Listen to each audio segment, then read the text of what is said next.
Bueno, y estamos ya nosotros aquí en el momento para conversar con un experto sobre temas del mar. En este caso, hace días que estamos hablando de si necesitan mantener el incentivo turístico a ese sector o si no. Y esto ha traído un debate.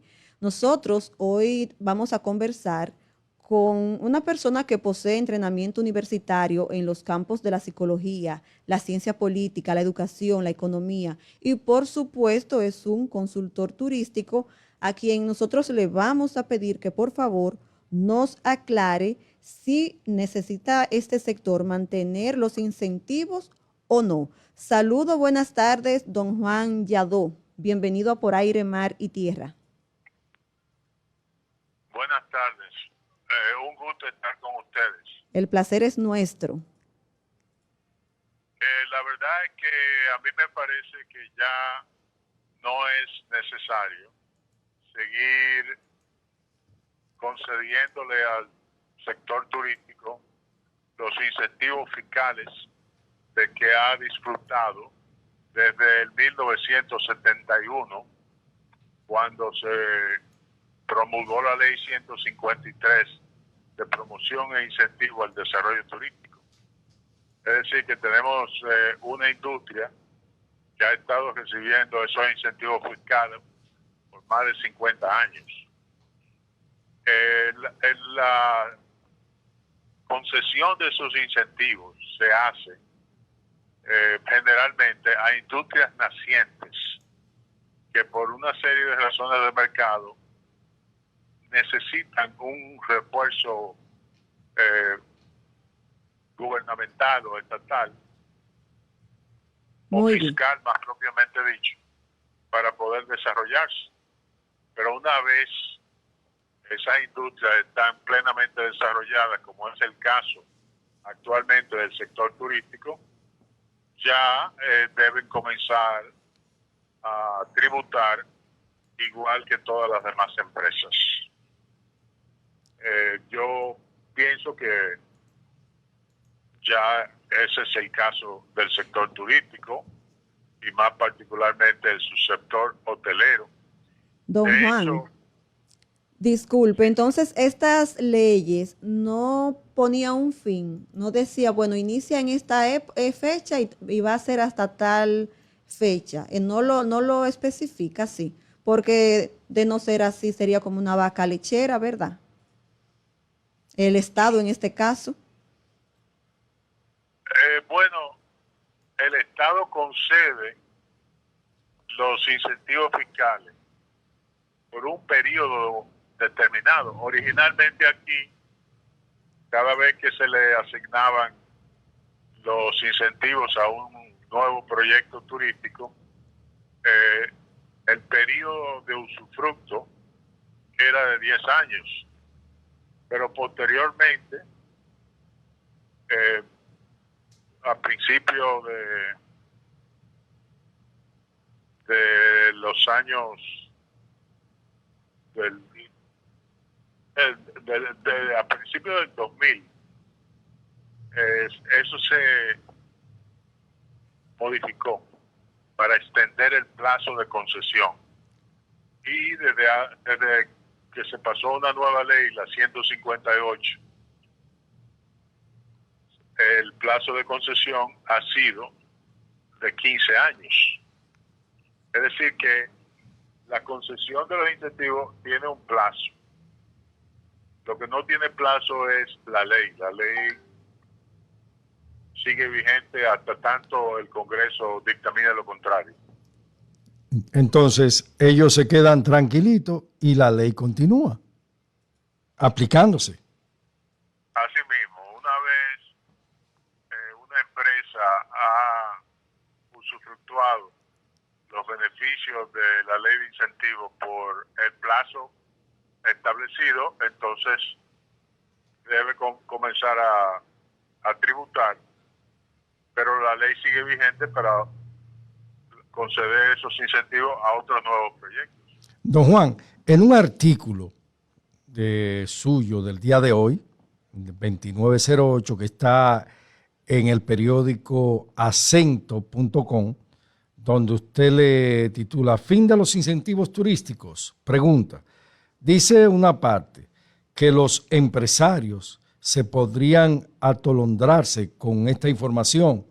Resulta conveniente y necesario aclarar las cosas según usted plantea.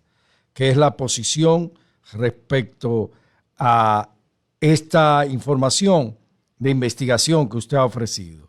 Yo le pregunto, ¿qué se tiene que aclarar? ¿Por qué los empresarios pueden atolondrarse? Pueden atolondrarse porque nadie le había puesto el dedo sobre la llaga, nadie había advertido que los incentivos de que disfrutan van a tener un fin, y eso produce malestar porque la gente no es natural que no quiera pagar impuestos sin necesidad. Pero lo que yo pienso que era necesario aclarar es que el fin de los incentivos lo determina el gobierno, y que en la actual coyuntura que vivimos, el gobierno no va a bregar con ese tema del fin de los incentivos hasta tanto no se aborde la formulación del pacto fiscal. Hace décadas que estamos hablando de la necesidad de que el gobierno se aboque a la formulación y aprobación de un pacto fiscal por toda la fuerza viva de la nación. Pero los gobiernos, por el hecho de que eso crea mucha incertidumbre y malestar entre el empresariado principalmente, han estado posponiendo esa tarea. Esa tarea la determinó la ley de la Estrategia Nacional de Desarrollo que se promulgó en el 2012. Esa ley dictaminó que eran 3 pactos los que había que formular y aprobar: el pacto educativo, el pacto eléctrico y el pacto fiscal.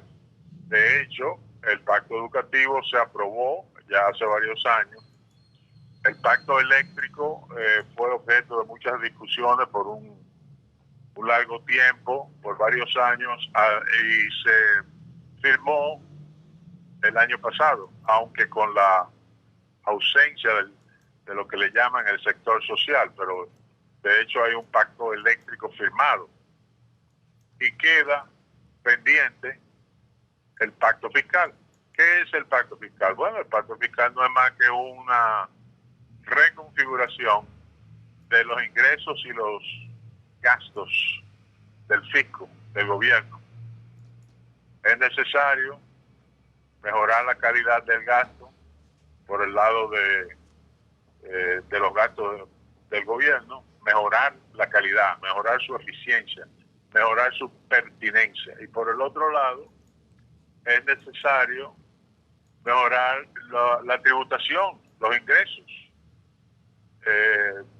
ya sea imponiendo nuevos impuestos, subiendo los actuales, bajando los actuales, etcétera.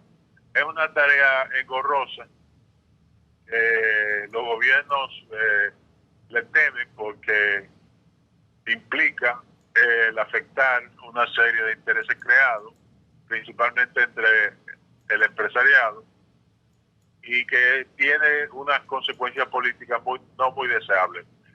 El gobierno actual ha declarado que no será hasta el 2024, es decir, dentro de 2 años, que se abordará la tarea del pacto eléctrico. Es decir, que por lo que resta de este periodo, eso no va a suceder. Don Juan, un pacto fiscal conllevaría posiblemente reducir incentivos o quitarlo definitivamente. Algunos hoteleros dicen que si le quitan los incentivos se irían a la quiebra. ¿Esto es así? Bueno, yo no creo que eso sea así. Los hoteleros tienen décadas reportando pérdidas a la Dirección de Impuestos Internos. Décadas. Es decir, que supuestamente ellos no ganan un centavo. Eso es lo que ellos reportan a la DGI. Pero si no ganaran un centavo, no estuviera la industria tan bollante como está hoy. Eso le iba a decir. O sea, estamos reportando récords. Entonces, ¿a dónde van esos turistas? Y la industria, sin lugar a duda, es una industria muy rentable, porque de lo contrario, el aluvión de inversiones que hemos estado recibiendo para nuevos proyectos turísticos, especialmente los hoteleros, no hubiese sucedido. Pero todas las indicaciones son de que es una industria muy rentable y en consecuencia es una industria que está generando nuevos proyectos día por día. Bien, bueno, señor Juan Yadó, gracias a sus explicaciones nosotros hemos entendido que el sector turístico, según lo que usted nos ha explicado, no necesita ya estos incentivos fiscales. Nosotros le agradecemos el hecho de que haya conversado con nosotros y si finalmente quiere agregar algo, puedes hacerlo. Pero sí le reiteramos nuestro agradecimiento. Sí, me gustaría que me dieran el chance de agregar que esta posición mía no es mía solamente, ni me la inventé yo. Todas las agencias multilaterales han estado proponiendo y recomendando la eliminación de los incentivos fiscales al sector turístico. Y eso incluye el Banco Mundial, el Fondo Monetario Internacional, el Banco Interamericano de Desarrollo y hasta la misma OEA. La OEA tiene un estudio de 1991 donde primero recomendó que se eliminaran esos incentivos. Es decir, que esto es algo que no es una posición personal solamente, sino que es compartida y propuesta por los organismos internacionales. Muy bien. Bueno, gracias nuevamente a don Juan Yadó, economista, experto en temas turísticos, por haber compartido con nosotros en la entrevista 12 minutos en el mar. Nosotros continuamos en Por Aire, Mar y Tierra.